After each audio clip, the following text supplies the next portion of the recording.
Welcome back to another episode of Excuse My Grandma. It's Kim and my co-host, Grandma Gail. So, Kim, what's been doing the last week? I know you had a lot of traveling. So tell me, what was your trip like? I mean, did you love the different vineyards? I didn't realize there was this whole world of people who are so into wine and that it's really their livelihood and they live on these vineyards. I know when we went to Sonoma, which was many, many years ago in Napa, Poppy and I, we went to, I love the Hess Vineyard. I like the art more than the wine in a lot of these vineyards. Are they still the same now? Do they still have collections of contemporary art? I didn't see any major collections. The vineyards I went to were very private experiences and homes and stuff. I don't know about the bigger, more touristy ones because the guy that I went with was very into it, so he knew where to go. Did you make notes? Did you make notes? Yeah, like so I told it's so you? funny. So I took a pen, or when you went to these vineyards, they gave you a list of the wines you were drinking with basically an order form, so you could order it at the end. Less so a notebook. So I just wrote on the order form my thoughts and stuff. And there were some times, because we were doing 3 in a day, which even... Oh, my gosh. That's a lot, even for people who are very into wine. And so sometimes by the third one, I was kind of just... You didn't know where you were. I didn't know where I was. So it was so funny because my boyfriend was looking at the card after that I wrote on, and he was like, what were you writing down? I was writing down, like, I'm bored. What are we doing next? He's like, that's not what you're supposed to be writing on the card. Now, do you spit the wine out when you're drinking? No. You swallow it? Yeah, and some places would give you 8 glasses to try. Oh, my God. That's ridiculous. But I think, I rarely even felt buzzed a lot of the time. I think we were drinking good wine, pacing ourselves. Yeah, but even so, because I remember going to the Antinori Vineyard outside of Florence, and we used to have to, and that wine was fabulous, and we had to spit it out. If you drank all the different bottles that they were showing us in a vertical testing, we would have been able to walk out of the door straight. We would have been a mess. I don't know. We were honestly very fine. There were sometimes when we would have a morning tasting, and it was a little much for me right after breakfast. But otherwise, it was fine. And I'm trying to think if there was any standout funny stories. There was this one point so the vineyards are so hard to get to. There's like a joke in Napa that's like, to find a vineyard, you have to get to the fork in the road, howl at the moon 3 times, spin around. It's impossible to get anywhere. They're just so... They're hidden? They're hidden, or they're like, the nicest ones are the ones with the best views, really. So you're going up a whole cliff. And the roads are so windy. I was getting so nauseous. God, this is some experience. Yeah. So we were going to this one, I think it was our last tasting, and we were going up this cliff, driving in our convertible, bright red, ruby red, this convertible we're driving around in. Oh, it's like risky business. That's good. So then, since the roads were so narrow, there was a big white truck that was kind of coming in our direction. And my boyfriend just did a little honk just to like let him know that we were there. We keep driving, and then he goes, he's following us. And I was like, no, he's not. The truck driver? The truck driver. Oh, my God. I was like, no, he's not. I look in the rear view mirror. He literally, in reverse, is going up the mountain 80 miles per hour, spins around, does a 180, and is like flipping us off, going as fast as he can.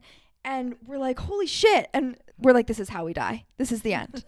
And then we're just waving. I'm so sorry. I'm so sorry. And then did you cut him off? No, he was just crazy. Oh, my God. And there was no one around if something, God forbid, did happen. I don't even know who would know. Nobody. A drunk who had just come from the vineyard might see you about a week later. And think he was hallucinating, and that was it.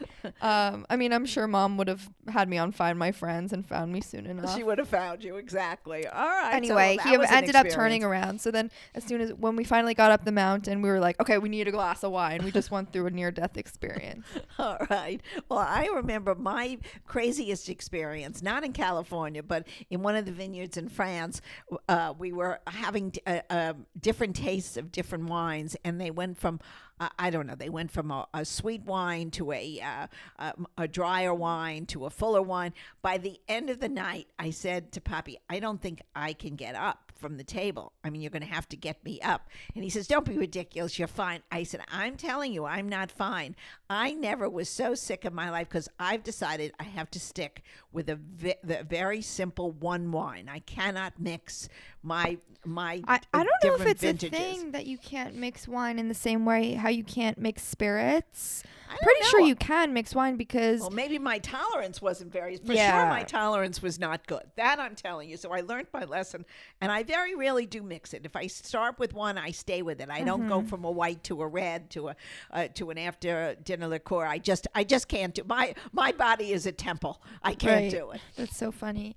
Yeah, I feel like also you realize on trips that you take with someone, I'm sure you realized with Poppy in the beginning too, like you have to communicate very well while you're away with someone. Well, that's the whole point of going on a trip. You really get to understand somebody's, idiosyncrasies or pluses and minuses. So it's in a learning experience. Even after you're married, it's a learning experience because everybody looks at a situation differently. Somebody who loves to climb a mountain doesn't necessarily have a partner that likes to do the same activity. So you got to find an experience that both of you can get into. And I guess you had a good time in your tasting and in your eating. The same as eating is definitely something that you enjoy to do. Yes. All right. And I was wondering too, one of the actual people at the vineyard kind of brought this up because they would all ask, what do you do? I was talking about the podcast, and they were saying, it seems like a generational thing now that men talk more about their feelings now, maybe more so than before. Do you think that's true? I think it's absolutely true. It was a sign in when I got married, or when I was going with different men in the 60s. It was a sign of weakness to talk about your feelings, your psychological feelings. Now everybody talks about it. I mean, if it's just a fact of the time. So I think that is a very different thing, and everybody analyzes, as we've spoken before, what your situation is. I never thought about that in a million years, about analyzing my dates or my emotions. If I felt sad, I went in my room and I felt sad by myself. Right. So men and women are analyzing more and are more open about mental health and going to therapy and all of those things. Which is good. Which is good. Yeah, I guess maybe for men, it's a little bit of a bigger leap than it was for women, because women were always like stereotypically emotional beings who like talked more about that kind of stuff. And I think also now, with COVID, we're spending so much time at home that we're overanalyzing ourselves, men and women, and children. So that's going to be maybe a plus, maybe a minus at the end of this, if we ever get out of this pandemic, which hopefully we will be. And the stresses just of daily life have become more of a conversation, because everybody is going through it. We're going through a withdrawal from the Afghanistan. People are very upset naturally about our soldiers being unnecessarily killed. All these things are psychological issues that enter everyone's mind, because it's, first of all, we see it on the screen, which that started really in Vietnam. That was what happened with the blow up of Vietnam. When you see people on the screen that are having in your own living room having these kind of horrific problems and death and famine, you just get emotionally into it. It draws you in, and it's really it's a product of what we've discussed so much before, of our technology. And I think that's something we're going to have to learn how to adjust our feelings towards. I mean, we can't turn it off, because that really just doesn't happen. We can turn our phones off just while we're with somebody and talk to them seriously about what our day was like or what's important to us. But somehow or other, it always ends up that you're looking at things on a screen. And I think, therefore, you're going to need to talk things through more. And definitely, I agree. The psychological things are affecting men and women equally. Do you think it's a good sign then when you're with someone and you don't feel the need to check your phone all the time? Or do you think it has nothing to do with the person you're with? For example, like if there's one friend I always check my phone when I'm around versus one I'm always present with. Well, I think it's a plus that you find the other person you're with entertaining or enjoyable enough that you don't have to constantly go on your phone. I mean, to me, the phone is to be used for an emergency when you're out with people. Yeah, Even that's out with very friends. different than what we do. Obviously, Right. we're just That's always a generational looking. difference. Yeah. And unless you have some kind of issue at home or in your family or something, I don't see the need after a certain time to be on the phone. But I've been out for dinner with you and with your family and others that are constantly looking down, including your grandfather. I don't understand what it is. He's usually Googling things. Well, he's Googling. What is he Googling? I mean, I don't get it. I mean, it's almost a sense of boredom. Even that's what TikTok is, right? It's like each video is only a few seconds because our attention spans are so short. Slight. Exactly. I mean, that's part of what's going on. People don't really read a newspaper, don't really go in length with a book. They get synopsises of it. It's part of a culture, I guess. With TV, I feel like people like binge watch TV shows. Well, I think that's escapism. I also think a lot of the binging is due to the fact that we've been in our house in lockdown for almost 18 months. Yeah. So, I mean, now that people are getting out more, it'll be very interesting because I was looking at a program this morning on one of the financial programs. Oh, I thought you were going to say White Lotus. I was no, like, we White can't Lotus, talk about White Lotus anymore. I'm not going to talk about it because you told me I'm a spoil. I shouldn't spoil it. You know what's interesting, and I don't think you've been watching it. I think you should. It covers all age groups. It's family relationships, friendships within a family that are destructive, a young married honeymooners that the groom doesn't want his wife to develop her working skills. He wants to take over. He's very wealthy, I guess, and he wants her to just be a plus one in the relationship, and how she has anxiety over that and wants to leave him by the end of her Hawaiian honeymoon trip. And you've got an older woman who has to throw her mother's ashes into the ocean, and it develops that she really hated her mother. Her mother hated her. Okay, don't spoil things for people. Well, I'm not spoiling things, but I think what's interesting is how they all work through it. In our discussion about relationships, I think people are watching programs that are very similar to what they're feeling in their own lives. The frustration of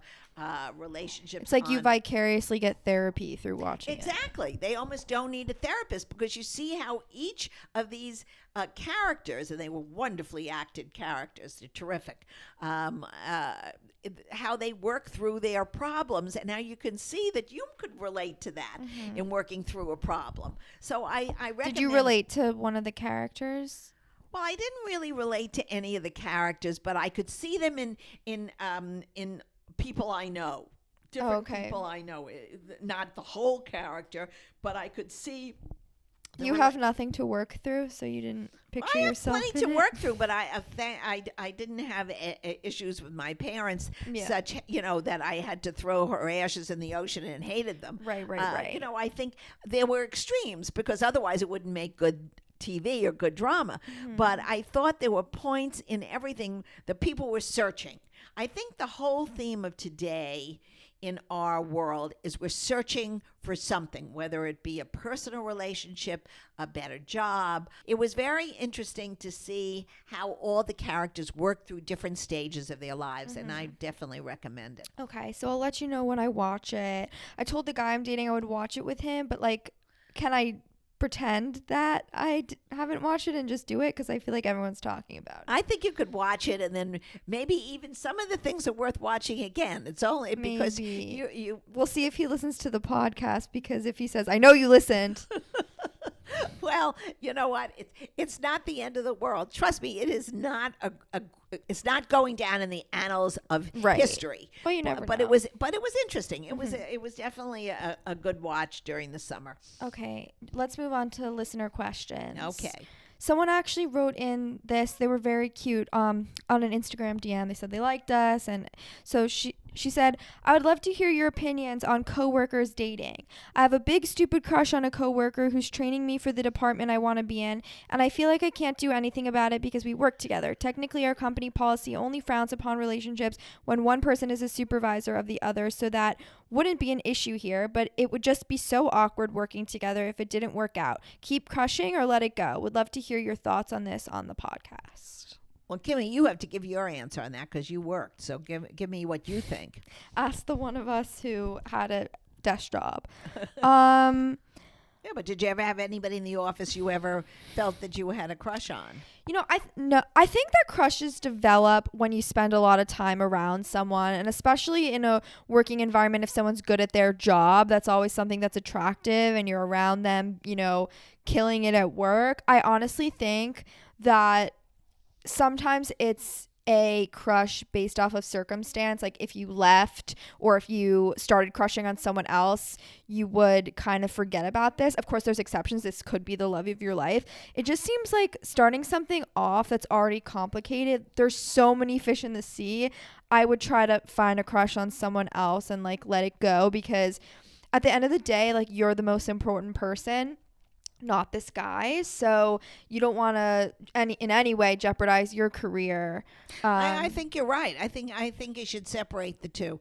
I don't think you should date in the office. I think, especially in today's world where everybody is, not abuse of power. Well, they said they're not supervisors. Even if they're not supervisors, let's say you like your job and then the two of you break up. Are you going to feel uncomfortable in the office? You want to be your best self when you're working. Right. So I would definitely say if it's just a beginning crush, maybe you could shut it down. Right. Yeah, I agree. Okay, next question. Can your own boyfriend give you the ick? Do you know what the ick is? No. So a lot of people talk about this. It's a very popular term. It's like a sudden turn off when you're romantically interested in someone, and it's usually brought on by a very small but specific thing. Like the way they chew their food, suddenly you could be like, I got the ick. Now you don't like them at all because you saw one thing that just forever grossed you out about the person. Well, I guess it definitely could happen because... the ick is very real. It happens, but usually, in the beginning of dating someone. But I guess the question here is more, can someone you've been dating a while suddenly give you the ick? If somebody suddenly gives you the ick after you've been dating a while, I think then you have to rethink your relationship because, you don't want to get stuck. Back to White Lotus. She married a guy who gave her the ick in the end. I think you don't want to be stuck in a long-term relationship with a lot of icks.